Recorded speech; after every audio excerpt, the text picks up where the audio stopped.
everyone, this is Rita Yadav and you are on Gate Chemical Planet, a planet of knowledge and information. I welcome back all of you on Gate Chemical Planet. आज हम discuss करेंगे IOCL examination से related important questions जो कि plant safety से related है। Plant safety से related questions IOCL के एग्जाम में एवरी ईयर पूछे जाते हैं और किस तरीके के क्वेश्चन प्लांट सेफ्टी से रिलेटेड पूछे जाते हैं, इसी क्वेश्चंस को आज हम इन वीडियो में डिस्कस करने वाले हैं। अगर अभी तक आपने मेरे पुराने वीडियोस नहीं देखे हैं जो कि IOCL सीरीज पर ही मैंने बनाए हैं, तो आप उनका लिंक डिस्क्रिप्शन बॉक्स में दिया हुआ है। आई बटन पे भी मैंने उनका लिंक डाला हुआ है, आप वहां पर जाके पूरी प्लेलिस्ट को जरूर देख कर जाए एग्जाम में जाने से पहले। And all the best for your exam. तो फर्स्ट क्वेश्चन से हम स्टार्ट करते हैं। विच of the following is not a fire protective equipment? कौन सा यहाँ पर इक्विपमेंट जो है वो फायर प्रोटेक्टिव इक्विपमेंट नहीं होता है, क्वेश्चन में ये पूछा गया है। First is water sprinkler, DCP, fire hydrants या फिर फ्रियॉन।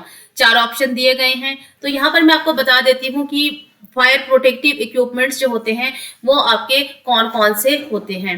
तो यहाँ पर मैं आपको बता देती हूँ, ये जो पिक्चर में आप देख रहे हैं, ये जो रेड कलर का छोटा सा आपको सिलेंडर दिखाई दे रहा है, ये होता है ड्राई केमिकल पाउडर का, जिसको हम डीसीपी बोलते हैं, और ये फायर प्रोटेक्टिंग एक्सटिंग्विशर होता है। वाटर स्प्रिंकलर यहाँ पे दूसरी पिक्चर में आपको दिखाई दे रहा है, ये भी एक फायर फाइटिंग एजेंट होता है और रिफाइनरीज में ये दोनों ही फायर फाइटिंग एक्सटिंग्विशर यूज किए जाते हैं। अब हम नेक्स्ट बढ़ते हैं कि हम ये जान लेते हैं कि ये जो एबीसी होता है, ड्राई एबीसी बोलते हैं इसको, या एबीसी ड्राई पाउडर बोलते हैं, या फिर ड्राई केमिकल पाउडर बोलते हैं, ये किसका मिक्सचर होता है? तो जो ड्राई केमिकल पाउडर होता है, basically it is a mixture of mono ammonium phosphate and ammonium sulphate. तो कई बार इसका जो कंपोजिशन है वो भी पूछा जा सकता है कि ड्राई केमिकल पाउडर किसका मिक्सचर होता है। तो आप यहाँ से डायरेक्टली याद कर सकते हैं कि ड्राई केमिकल पाउडर जो होता है वो मोनो अमोनियम फॉस्फेट और अमोनियम सल्फेट का मिक्सचर होता है। ड्राई केमिकल पाउडर जो होता है as a fire fighting extinguisher use किया जाता है क्लास ए, क्लास बी और क्लास सी फायर्स के लिए। तो अब हम देख लेते हैं कि यहाँ पे फायर हाइड्रेंट्स क्या होते हैं। Fire hydrants is basically a connection points by which the fighters can tap into water supply। तो ये जो आपका ये कनेक्शन पॉइंट्स दिखाई दे रहा है, ये येलो कलर का और ये जो ब्लू कलर का है, ये कनेक्शन पॉइंट होता है। यहाँ से क्या होता है कि जब आग लगती है जो फायर फाइटर्स होते हैं ये इस टैप को खोल देते हैं और इससे हॉस जो होती है वो कनेक्ट हो जाती है और वाटर की सप्लाई यहाँ से आने लग जाती है और ये फायर को एक्सटिंग्विश करने में यूज किया जाता है। और अगर हम देखें तो जो फायर हाइड्रेंट होता है it is a component of active fire protection. तो फायर हाइड्रेंट भी as a fire fighting agent use किया जाता है। तो यहाँ पर जो आंसर होगा इस क्वेश्चन में, फ्रियॉन की अगर हम बात करें तो जो फ्रियॉन होता है वो एज अ रेफ्रिजरेंट यूज किया जाता है रेफ्रिजरेटर्स में। तो फ्रियॉन जो है वो फायर फाइटिंग एजेंट नहीं यूज किया जाता। तो यहाँ पे फ्रियॉन इसका आंसर होगा। हम बढ़ते हैं अपने नेक्स्ट क्वेश्चन की तरफ।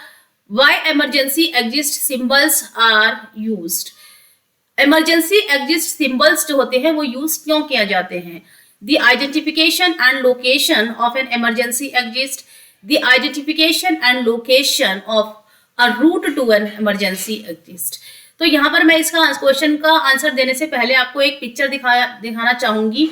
यहाँ पर ये जो पिक्चर आप पहली वाली देख रहे हैं, इस पिक्चर में एक स्क्वायर फील्ड है, बैकग्राउंड है, ग्रीन कलर का डोर जो होता है ओपनिंग होती है वाइट, उस डोर की ओपनिंग वाइट रहती है और इमेज जो होती है वो ग्रीन या ब्लैक कलर में रहती है। और जो दूसरी वाली पिक्चर आप देख रहे हैं उसमें जो आपका बैकग्राउंड होता है वो कलर होता है वाइट बैकग्राउंड का, ठीक है, अक्रॉस रेड और ब्लैक वर्जन रहता है, ठीक है। तो यहाँ पे ये जो दोनों पिक्चर्स यूज किए जाते हैं they both are use for the identification and location of an emergency exit. इसका मतलब यह है कि जो इमरजेंसी एग्जिट की लोकेशन है उसको आइडेंटिफाई करने के लिए या फिर रूट जो होता है इमरजेंसी एग्जिट का उसको आइडेंटिफाई करने के लिए ये दोनों पिक्चर्स जो है यूज की जाती हैं। तो यहाँ पर इसका आंसर जो रहेगा वो होगा बोथ, क्योंकि ये दोनों ही यूज किए जाते हैं। इमरजेंसी एग्जिट के रूट को आइडेंटिफाई करने के लिए या फिर इमरजेंसी एग्जिट जो होता है उसको आइडेंटिफाई करने के लिए ये दोनों पिक्चर्स जो है वो यूज की जाती हैं रिफाइनरीज के अंदर। तो यहाँ पर मैं आपको बता देती हूँ इसका आंसर बोथ रहेगा। बढ़ते हैं अपने नेक्स्ट क्वेश्चन की तरफ। Which of the following is or are type of fire fighting equipment in refineries. तो ये जो क्वेश्चंस आपके आते हैं प्लांट सेफ्टी से रिलेटेड, इनमें आपको 4 ऑप्शन दे दिए जाते हैं और वहां पर आपसे पूछ लिया जाता है कि कौन सा फायर फाइटिंग इक्विपमेंट होगा या कौन सा फायर फाइटिंग इक्विपमेंट नहीं होगा। तो आप सबके आंसर जो है उनको देख के जाएं और जितने भी फायर फाइटिंग एजेंट्स हैं उनके नाम जरूर याद करके जाएं। क्लास ए, क्लास बी और क्लास सी फायर के लिए कौन कौन से यूज किए जाते हैं ये जरूर देख कर जाएं। आगे की पिक्चर्स में मैं आपको बताऊंगी कि कौन कौन से फायर फाइटिंग एजेंट्स जो है डिफरेंट टाइप्स की क्लास ऑफ फायर के लिए यूज किए जाते हैं। तो यहाँ पर इन्होंने पूछा है कि यहाँ पर फायर फाइटिंग इक्विपमेंट जो है वो रिफाइनरी में कौन सा होता है। तो कार्बन डाइऑक्साइड की बात करें, फोम है और डीसीपी है। डीसीपी मैंने आपको भी बताया है केमिकल होता है, ड्राई केमिकल पाउडर बोला जाता है। फोम और कार्बन डाइऑक्साइड भी as a fire fighting agent use किए जाते हैं। तो यहाँ पर मैं आपको एक यहाँ पे पिक्चर शो करना चाहूंगी। यहाँ पे डिफरेंट टाइप्स के फायर फाइटिंग इक्विपमेंट्स जो है वो दिखाए गए हैं। वाटर होता है फायर फाइटिंग एजेंट, फोम होता है, पाउडर होता है, पाउडर में आपका ड्राई केमिकल पाउडर आता है और कुछ वेट पाउडर्स भी आते हैं। कार्बन डाइऑक्साइड होती है और हेलोन जो है, हेलोन भी एक फायर फाइटिंग एजेंट होता है। हेलोन 1211 इसको बोला जाता है। तो यहाँ से आप देख सकते हैं कि कौन कौन से फायर फाइटिंग एजेंट्स यूज किए जाते हैं रिफाइनरीज में, उनके नाम को आप जरूर से याद करके जाएं। कोई भी क्वेश्चन इससे रिलेटेड एग्जाम में पूछा जा सकता है। तो यहाँ पर मैं आगे बढ़ती हूँ नेक्स्ट क्वेश्चन की तरफ।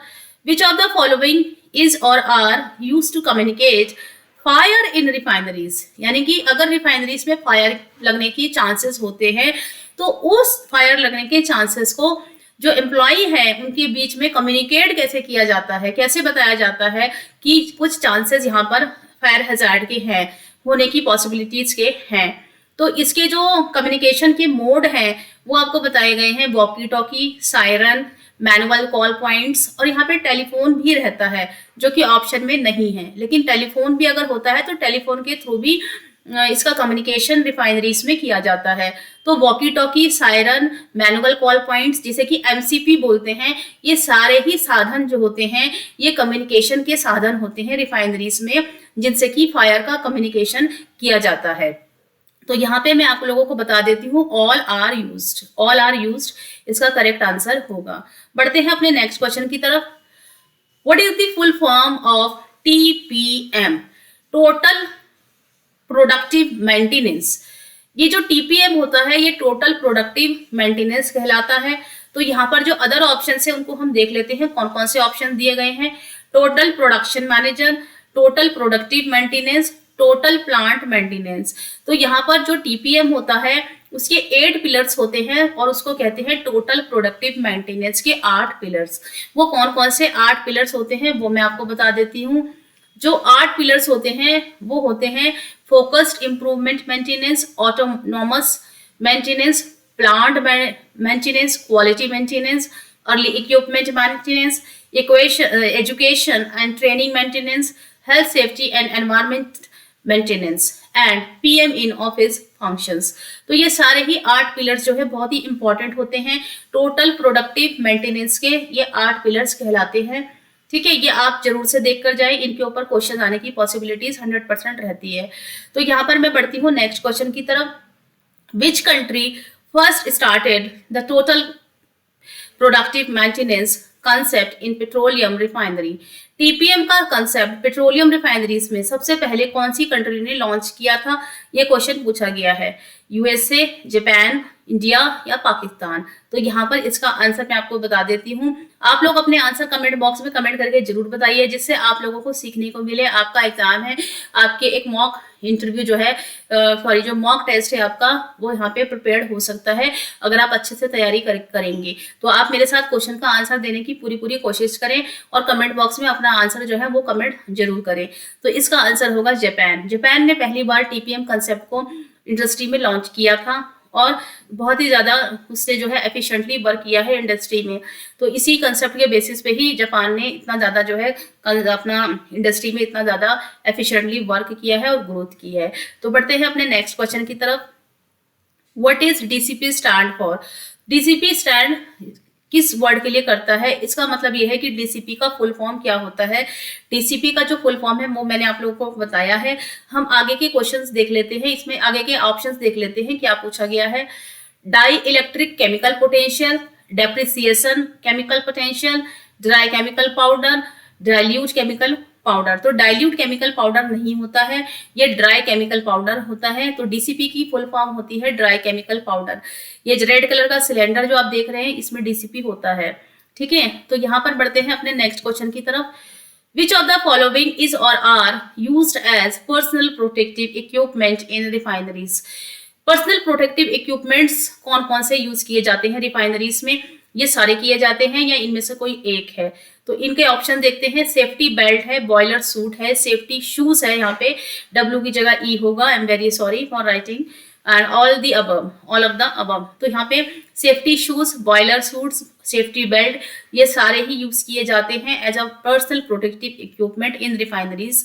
जो भी रिफाइनरीज में वर्क करते हैं, जो इंजीनियर्स होते हैं, जो टेक्नीशियंस होते हैं, वो सारे ही लोग इन सारे पर्सनल प्रोटेक्टिव इक्विपमेंट को यूज करते हैं। और यहाँ पर मैंने आप लोगों के लिए एक लिस्ट प्रिपेयर की है जिसमें कि पर्सनल प्रोटेक्टिव इक्विपमेंट्स को मैंने बताया है। मैं आपको वो लिस्ट प्रिपेयर करके दिखा देती हूँ। यहाँ पे है list of personal protective equipment. Personal protective equipment जो होते हैं वो कौन कौन से होते हैं? Safety helmet, safety shoes, air plugs, face mask, goggle, hand gloves, ये सारे ही पर्सनल प्रोटेक्टिव इक्विपमेंट्स जो होते हैं वो इंजीनियर्स, टेक्नीशियंस और सभी वर्कर्स और एम्प्लॉय के द्वारा यूज किए जाते हैं रिफाइनरीज में, ठीक है। तो यहाँ पर हम बढ़ते हैं नेक्स्ट क्वेश्चन की तरफ। The symbol shown in the picture is suitable to identify which class of fire. तो जैसा कि मैंने आप लोगों को बताया है कि फायर की डिफरेंट क्लासेस होती हैं, class A, class B, class C, class D and class K fires होती हैं। तो यहाँ पे पूछा गया है कि ये जो सिंबल है ये कौन सी क्लास की फायर को दर्शाता है। तो यहाँ पर ये जो सिंबल है इनके बारे में मैं थोड़ी सी आपको जनरल नॉलेज बता देती हूँ कि ये जो सिंबल आपको दिखाई दे रहा है ऑर्डिनरी कंबस्टेबल का, ये क्लास ए फायर के लिए यूज किया जाता है। ये जो दूसरा सिंबल आपको दिखाई दे रहा है फ्लेमेबल लिक्विड्स का, ये आपका क्लास बी फायर के लिए यूज किया जाता है। और जो ये सर्कल के अंदर सी दिखाई दे रहा है इलेक्ट्रिकल इक्विपमेंट्स जहाँ पे लिखा है, ये क्लास सी फायर के लिए यूज किया जाता है। तो जो ये ट्रायंगल के अंदर अल्फाबेट ए होता है ये क्लास ए के लिए होता है।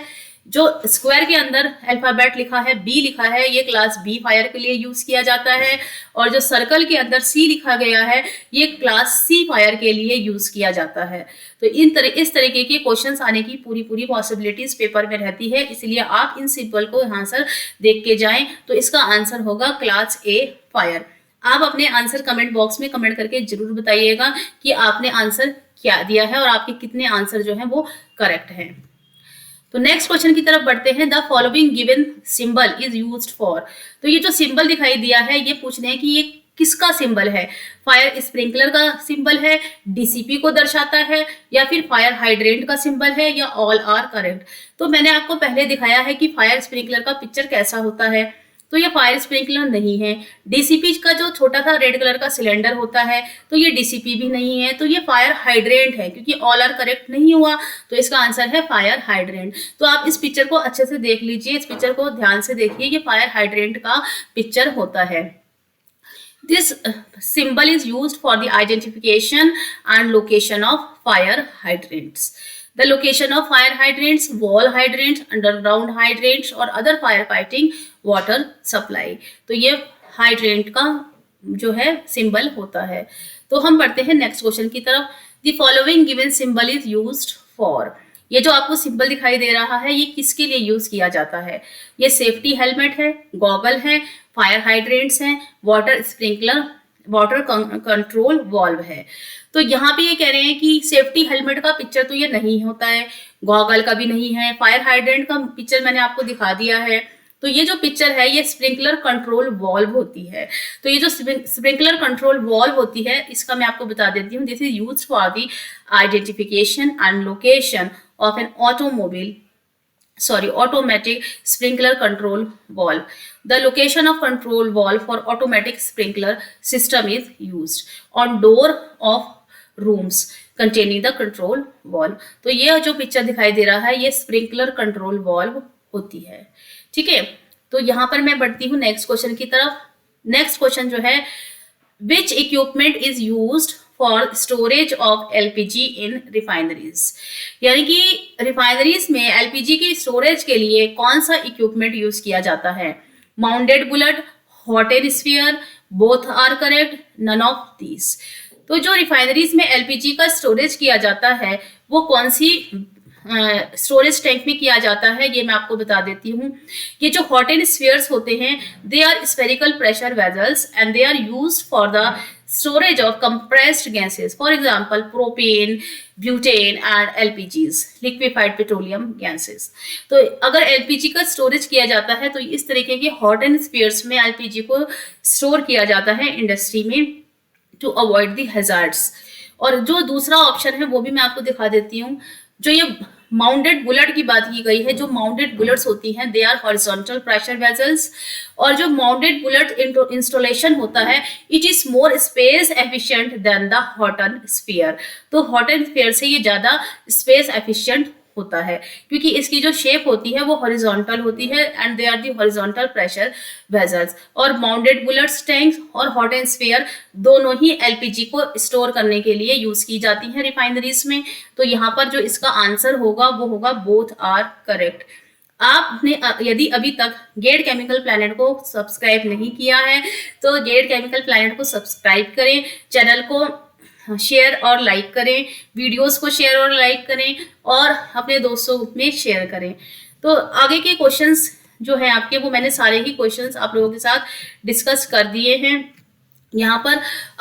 अब ये पार्ट 1 था, ये इसका पार्ट 2 भी आप जरूर देखिएगा। प्लांट सेफ्टी से रिलेटेड मैंने प्लांट 2 का भी क्वेश्चन अपलोड कर दिया है। पार्ट 1 और पार्ट 2 आप दोनों ही देखकर जाइए। ये सारे क्वेश्चंस आपके एग्जाम में बहुत ही ज्यादा बेनिफिशियल रहेंगे। पेपर में क्वेश्चन ना देख के जाने से अच्छा है कि सारे ही क्वेश्चन जो हमने वीडियो बनाए हैं आप उन वीडियोस को जरूर देख कर जाएं और अपने दोस्तों में जो और भी लोग एग्जाम देने वाले हैं, दूसरी ब्रांचेस के भी हैं, उनके साथ भी आप इन क्वेश्चंस को जरूर शेयर करें। क्योंकि जो बेसिक केमिस्ट्री के क्वेश्चंस होते हैं, किसी स्टूडेंट ने पूछा था, तो वो जो बेसिक केमिस्ट्री के क्वेश्चंस होते हैं वो सारी ही ब्रांचेस में सेम टाइप के क्वेश्चंस रहते हैं। तो अगर आप मैकेनिकल के भी हैं तो मैकेनिकल के भी आप क्वेश्चन जरूर देख कर जाए। हो सकता है कि आपके पेपर में बेसिक केमिस्ट्री और बेसिक फिजिक्स से रिलेटेड भी क्वेश्चंस आए। तो केमिकल के पेपर में तो जरूर बेसिक केमिस्ट्री से रिलेटेड पेपर्स क्वेश्चंस आते हैं। आप उन क्वेश्चन को जरूर देख कर जाएं। They are very very important questions for exam point of view. And thank you so much, all the best for your exam and have a nice day. और पार्ट 2 का जो वीडियो है प्लांट सेफ्टी का वो भी आप जरूर देख कर जाएं। Thank you so much, have a nice day.